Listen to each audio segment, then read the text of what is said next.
qu'est-ce qui amène des chrétiens à tuer la croissance de la grâce en eux? C'est le principe du mérite. C'est une pensée qui est dans notre cœur, mais qui fait que des bons chrétiens peuvent rester tristes, malheureux, pauvres toute leur vie. La pensée de je mérite ça ou ou tel mérite. La grâce, écoutez, c'est la faveur imméritée. Vous savez, on a l'habitude de le dire, mais quelque part dans le fond de beaucoup de gens, surtout les gens qui sont très bien de comportement, quand quelqu'un se comporte très bien, là, il a des difficultés à comprendre la grâce. J'ai pas dit de mal te comporter. Parce que inconsciemment, il a l'impression que c'est parce qu'il prie que Dieu lui fait grâce. En fait, c'est pas ça. C'est le contraire. C'est la grâce qui te fait prier. Alléluia. Le jour où tu vas commencer de croire que c'est parce que toi tu pries, que toi tu bénéficies des faveurs, c'est ce qui fait que tu ne sais pas reconnaître que Dieu t'a visité. Et on te bénit et tu t'en vas à la maison. Au lieu de venir faire action de grâce pour reconnaître la faveur de Dieu. Est-ce qu'on est ensemble? Quand je suis en croisade, il y a des miracles que je ne comprends pas.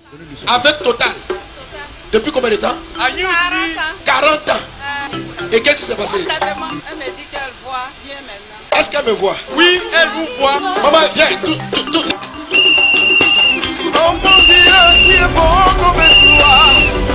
La maman a fait 40 ans, elle n'a pas vu. Souvent quand je suis là, je vois les malades guéris et je vois des jeunes qui sont aveugles, à qui Dieu n'ouvre pas les yeux. Tu sais pourquoi les jeunes là ne sont pas guéris? Et la maman est guérie. Et tu sais pourquoi tu te plains?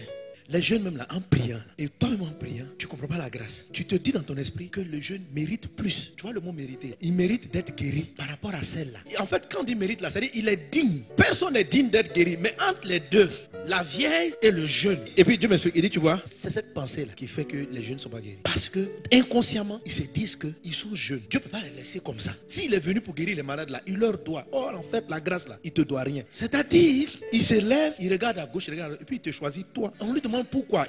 Il n'a de compte à rendre à personne. 2, c'est son choix. Ça n'appartient pas à ta logique. Ça n'appartient pas à ton système. Quand la Bible dit c'est par grâce nous sommes sauvés, c'est comme ça. Vous savez pourquoi souvent beaucoup de personnes critiquent d'autres hommes de Dieu? Parce que quand ils les regardent, ils s'estiment qu'ils ne sont pas assez pieux pour mériter le succès que Dieu leur donne. Ils ne sont pas assez pieux. Et eux qui sont pieux là, ils n'ont pas ce niveau. En fait, ils tombent sur la pierre d'achoppement. C'est-à-dire, ils ne peuvent pas avoir la grâce parce que dans leur tête, c'est la piété qui achète la réussite. C'est la raison pour laquelle c'est plus les païens qui bénéficient de la grâce. Parce que les fils du royaume là, ils ont eu la grâce, ils ont été sauvés. Et à partir de cet instant, ils ont l'impression qu'en tant que fils, Dieu leur doit. Et quand ils voient des gens qui sont moins fils que eux, ils estiment injuste. C'est parce que tu ne comprends pas la grâce. Donc la grâce est venue dans ta vie une fois. Elle t'a délivré du péché. Mais à partir de cet instant, tu commences à te priver d'elle. Tu te prives de la grâce parce que dans ton esprit, tu dis le mot grâce. Mais dans ton fort profond, tu penses mérite. Et ce qui fait que justement, quand tu n'as pas bien prié, tu estimes que tu ne peux pas avoir. Et quand tu as bien prié, tu estimes que tu peux avoir. Or, c'est là même que tu as bien prié, Dieu ne va pas te donner. Nous sommes sauvés par grâce. Là-bas,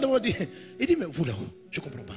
Il dit, c'est quand vous étiez pécheurs que Dieu vous a aimé. Il dit, est-ce que c'est par les œuvres que vous avez été sauvés? Mais ce par quoi vous avez commencé là. Continuez à marcher avec Dieu de la même manière. En fait, on a l'impression que si on dit ça, qu'on n'a pas à fournir d'efforts, mais que tout est grâce, on croit que les gens vont devenir légers. Ils vont dire, bon, c'est pourquoi la Bible dit, est-ce que je dois pécher davantage pour que la grâce sera bonne? Il dit, non, il ne faut même pas t'amuser. En fait, même ceux qui vivent mal, c'est parce qu'ils n'ont pas reçu la grâce. Tite 2:11 dit quoi? La grâce de Dieu a fait quoi? C'est la source de salut. Donc, la grâce de Dieu, c'est l'origine du salut. Amen. Ça veut dire Dieu qui se lève et qui donne les choses selon son bon vouloir, que tu le mérites ou que tu ne le mérites pas. Quand on dit la grâce, est-ce que vous savez que Dieu même peut regarder quelqu'un qui croit dans la loi et puis lui donner la grâce? Il dit, mon fils, la grâce là, je donne à qui je veux, quand je veux. Amen. Donc la grâce de Dieu, source de salut pour tous les hommes, a été manifestée. Elle nous enseigne à renoncer à l'impiété. Amen. Est-ce que c'est parce qu'on a renoncé à l'impiété qu'on a eu la grâce? Non. L'impiété là, c'est vivre mal. C'est quand la grâce arrive, qu'elle corrige ta vie et elle te donne une vie pieuse. Quelqu'un ne peut pas dire qu'il a reçu la grâce et puis il ne va pas avoir une vie de communion avec Dieu. Non, la grâce même, quand tu la reçois là, elle t'explique qu'il faut arrêter de voler. Mais ce n'est pas parce que tu ne voles pas que la grâce est venue. Donc tu vas devenir meilleur encore si tu continues de croire que c'est par grâce. Quand tu comprends la grâce, ça te rend humble. Tu ne vas jamais te croire supérieur à quelqu'un. Parce que quand tu vas voir que toi tu pries plus que ton ami, tu vas savoir que c'est par grâce. Si toi tu as la force de gêner puis lui ne gêne pas, c'est grâce. Alléluia. Tu n'auras aucun complexe. Quand tu vas voir que tu es beaucoup plus spirituel, mais qu'une personne a beaucoup plus de faveur que toi, malgré que soit moins spirituel, tu vas dire c'est sa souveraineté. Il a décidé de lui faire grâce, que son nom soit béni. Et tu vas savoir rendre grâce pour tes frères, parce que c'est sa grâce. Alors pourquoi certains se privent de la grâce? Ils se privent parce qu'à un moment donné, ils retombent dans leur tête inconsciemment dans la loi du mérite. Donc la grâce là, bénis Dieu pour elle. C'est ce qui va nous sauver.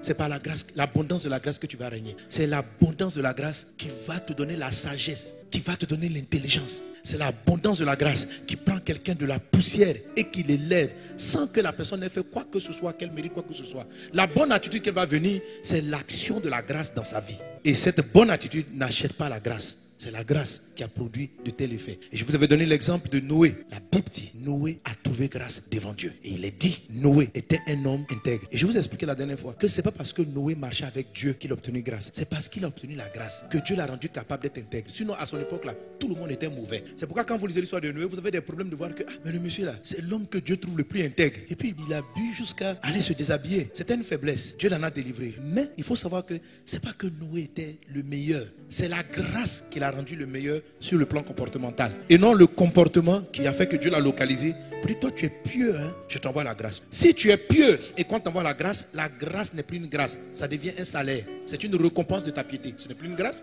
C'est quelque chose que tu mérites, ce n'est pas la grâce. Amen. Si Dieu doit te guérir parce que tu pries bien, c'est pas la grâce. Ça aussi on peut l'avoir, hein, c'est possible. Quand tu pries beaucoup, Dieu te délivre. Ça tu mérites. Le mérite aussi est une bonne chose. Alléluia. Mais ça fait beaucoup souffrir. Parce que tu vas posséder les choses une à une. Tu vas souffrir pour avoir un travail. Puis on dit vraiment, tu as trop cherché. Tu mérites. Après maintenant, et l'augmentation. Pour être augmenté, il faut travailler beaucoup. Ok, on y va mon fils, travaillons beaucoup. Tu travailles. Puis après on t'augmente. Tu mérites l'augmentation, c'est pas une grâce. Le jour où ton patron augmente ton salaire, c'est pas une grâce. C'est le fruit de ton travail. Ça, c'est pas une grâce. Et c'est une bonne chose. Mais c'est qu'il y a beaucoup d'autres aspects pour lesquels tu seras épuisé. Il y a des choses pour lesquelles tu ne pourras pas fournir d'énergie. Plus tu travailles au travail, moins tu as de temps pour tes enfants. Donc pendant que tu es en train de mériter une promotion au travail, tu peux commencer à démériter l'affection de tes enfants et de ta femme, perdre ton foyer. Parce que le mérite là, tu ne peux pas te concentrer sur tout à la fois. La grâce, elle te visite, elle te dit fais ça. Tu fais une chose et puis Dieu remplit le reste. Il s'occupe de ta famille, de tes enfants. Tu dis mais je ne sais même pas, il fait ça. Alléluia. Il gère le reste. Reçois la grâce surabondante au nom de Jésus. Vous avez été édifié par cet enseignement et vous voulez en écouter d'autres du pasteur Mohamed Sanogo? Abonnez-vous à ses pages Facebook, YouTube, Twitter et Instagram.